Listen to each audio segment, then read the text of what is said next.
Mengapa Allah harus jadi cinta kita yang paling puncak? Yang pertama, kalau kita suka segala sesuatu yang bikin kita semakin sempurna. Kamu suka minyak wangi karena minyak wangi bikin kamu semakin sempurna baumu. Kamu suka apa saja, baju bagus karena baju bagus bikin kamu perfect penampilanmu. Padahal katanya Ghazali, coba dipikir, yang bikin semua itu, yang merealisasikan kamu sehingga puncak jadi sempurna, itu kan Allah.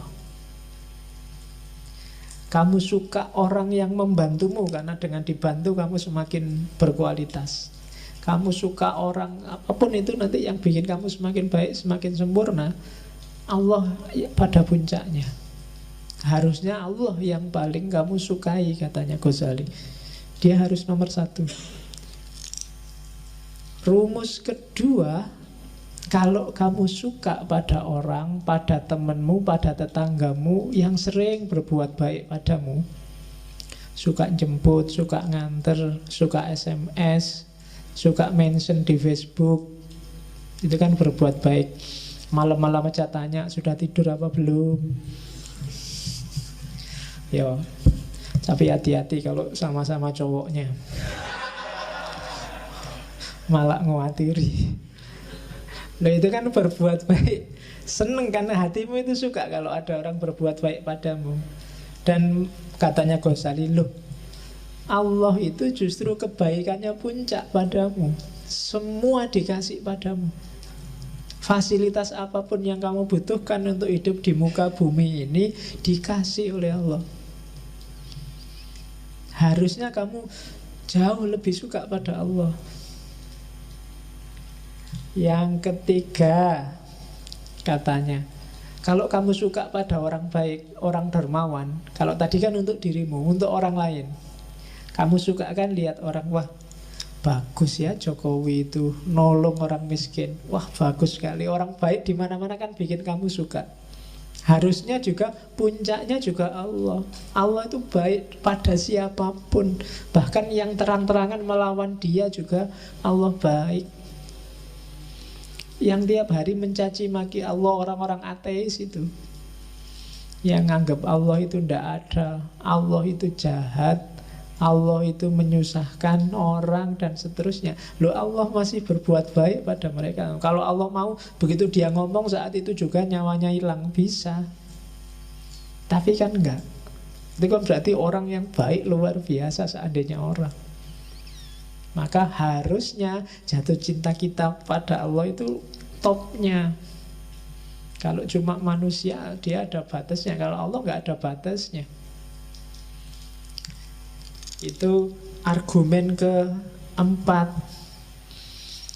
Terus kalau kamu suka segala yang indah, segala yang cantik, bukankah menurutmu Allah itu maha indah, maha cantik, bahkan maha segalanya, kecuali mahasiswa. Ya, satu-satunya yang maha tapi bukan Allah itu mahasiswa. Nah, itu kan harusnya Allah yang paling kita cintai. Jadi pada puncaknya ternyata ada Allah. Allah itu maha indah, Pak. Ya saya bilang tadi, kamu nggak bisa menangkap kemaha indahan Allah karena pikiranmu terjebak fisik. Susah untuk mencintai sesuatu yang tidak fisik. Itu yang bikin kita susah untuk jatuh cinta pada Allah. Hubungan kita sama Allah selama ini bukan hubungan cinta, tapi hubungan formalitas. Atau jangan-jangan hubungan juragan sama buruh. Kadang-kadang dibalik, kamu merasa jadi juragannya Allah, kamu perintah-perintah. Ya Allah, mbok IP 4, masa nggak bisa 4 aja kan? Itu kan kamu doanya kan gitu, maksa-maksa Allah. Saya ada masalah nih, tolong diselesaikan. Memang kamu yang berbuat kok Allah suruh tanggung jawab. Ya kan? Kamu perintah-perintah itu, untung Allah nggak ngomong ya juragannya siapa, buruhnya siapa, kamu perintah-perintah. Jadi harusnya cintamu yang pertama ada pada Allah.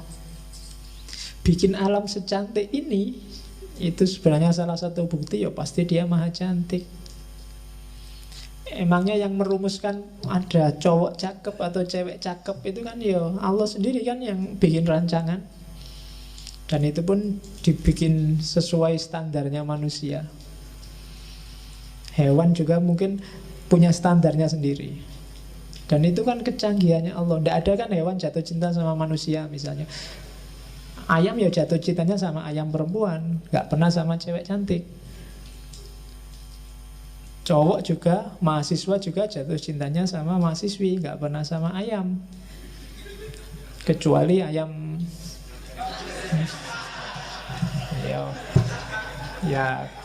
ya kalau yang itu teorimu lebih canggih. Oke, saya kan gak ngerti yang itu kamu. Kalau di situ saya lugu Mas ya. Oke. Terus oke.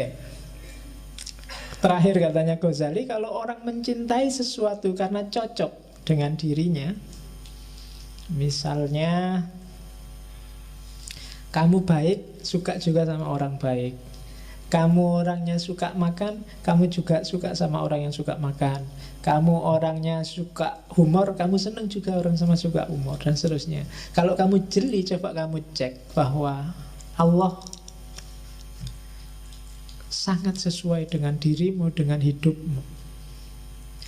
Kamu apa aja, Allah ada mahanya. Kamu adil, Allah maha adil. Kamu suka kedekatan, Allah maha dekat. Kamu suka keakraban, Allah maha akrab. Ya kan, Ra'uf, Rafiq, dan seterusnya. Bahkan kamu suka ketegasan, Allah syadidul iqab pada yang salah. Ada semua, mesti cocok. Makanya para sufi selalu nyuruh kita takholak bi ahlakillah. Tirulah karakternya Allah. Kenapa kok bisa ditiru? Karena sama, sekufu sama kita meskipun beda level. Jadi Allah maha penyayang, kita menyayangi bisa. Allah maha pengasih, kita mengasihi bisa. Berarti sepadan. Harusnya kita jatuh cintanya sama Allah, katanya Ghazali. Lah kok bisa kita jatuh cinta pada yang bukan Allah? Pasti kamu sedang ketipu, katanya. Kamu ndak pol jatuh cintanya, kamu masih main di level bawah. Coba pikir lagi, apa sih yang bikin kamu jatuh cinta sama harta? Harta bikin saya enak, Pak. Loh, Allah jauh lebih dari itu. Harta memenuhi kebutuhanku, Pak. Allah sejak dulu sebelum kamu lahir masih di perut ibumu dipenuhi kebutuhanmu. Apa yang bikin kamu jatuh cinta sama lawan jenismu? Ya enak, Pak. Enak apa nih, belum kawin? Ya kan? Loh, Allah berkali lipat bikin kamu enak. Bahkan gak cuma lewat jalur itu, lewat jalur makan, lewat jalur ilmu, lewat jalur minum, lewat jalur persaudaraan, persahabatan, kekeluargaan. Itu kan nikmat-nikmat yang luar biasa. Harusnya kamu jatuh cinta dong pada Allah, bukan pada yang selain Allah. Nah, itu argumennya Ghazali. Nah, ini kalimat tak potong dari Kimia Usaada. Kebahagiaan tertinggi bagi seorang awam adalah surga, sementara kebahagiaan tertinggi bagi orang-orang khawas adalah ridhonya Allah. Jadi surga itu iming-iming bagi orang biar dia jalan menuju ridhonya Allah. Sama kayak anak kecil itu loh, ketika dia belum bisa jalan berdiri, untuk mancing dia bisa berdiri, ibunya ngasih, ayo pisang, ayo, pokoknya kegemarannya dia ditaruh di depannya biar dia berdiri meraih itu. Cuma targetnya ibunya biar anak ini berdiri dan bisa jalan. Ya kalau dia nyampe dikasih si pisang itu, tapi intinya kan alhamdulillah sekarang bisa jalan. Jadi itu logikanya surga sama ridhonya Allah. Kalau kamu menuju surga, kamu dapat ridhonya Allah. Dan juga sebenarnya kalau kamu menuju ridhonya Allah, surga jadi nggak penting. Kalau kamu sudah jalan seperti maunya ibumu tadi, pisangnya nggak penting lagi. Jadi ya dulu mungkin orang apa-apa kan serba matematis, sama Allah juga dagang, kalau gini untungnya apa, kalau gitu untungnya apa. Sementara mikir abstrak agak susah. Maka ditawarilah dengan jannah, dengan surga yang ilustrasinya sangat fisik, ya sesuai jangkauan pikiran masyarakat zaman itu, bahwa di surga besok ada kolam susu, kolam madu, ada bidadari, ada, itu kan fisikal. Tapi puncaknya adalah sebenarnya keridhaan Allah. Apa ndak boleh Pak saya mimpi ke surga? Boleh. Jalan menuju surga adalah jalan yang sama sebenarnya menuju keridhaan Allah. Cuma kalau terminal akhirmu surga dan kamu berhenti di situ, matok di situ, mungkin kamu nggak ketemu keridhaan Allah. Akhirnya ibadahnya jadi matematis, disuruh apa-apa dihitung. Kalau saya sholat duha untungnya apa? Wah, rezekimu lancar, oke. Ya kan? Kalau saya sholat tahajud apa? Wah, semua kebutuhanmu dipenuhi, oke. Kan selalu gitu kamu negosiasi. Begitu kamu sholat duha lama, rezeki tidak lancar-lancar Pak. Jangan-jangan bohong. Ya kan? Karena kamu pertimbangannya matematis, seolah-olah Allah nggak ngasih apa-apa padamu, karena hitunganmu ya harus kaya dengan sholat duha. Kalau saya sodakoh 1.000, nanti dapatnya 70.000, benar kok Pak? Iya, janjinya Allah. Begitu nggak dapat 70.000, wah bohong kan mana? Ya kan? Jadi itu yang manusia awam, katanya Ghazali, mikirnya selalu ke situ. Tapi ya enggak apa-apa, karena itu jalur yang sama kok menuju keridhaan Allah. Kalau memang enggak nyampe ya harus begitu retorikanya.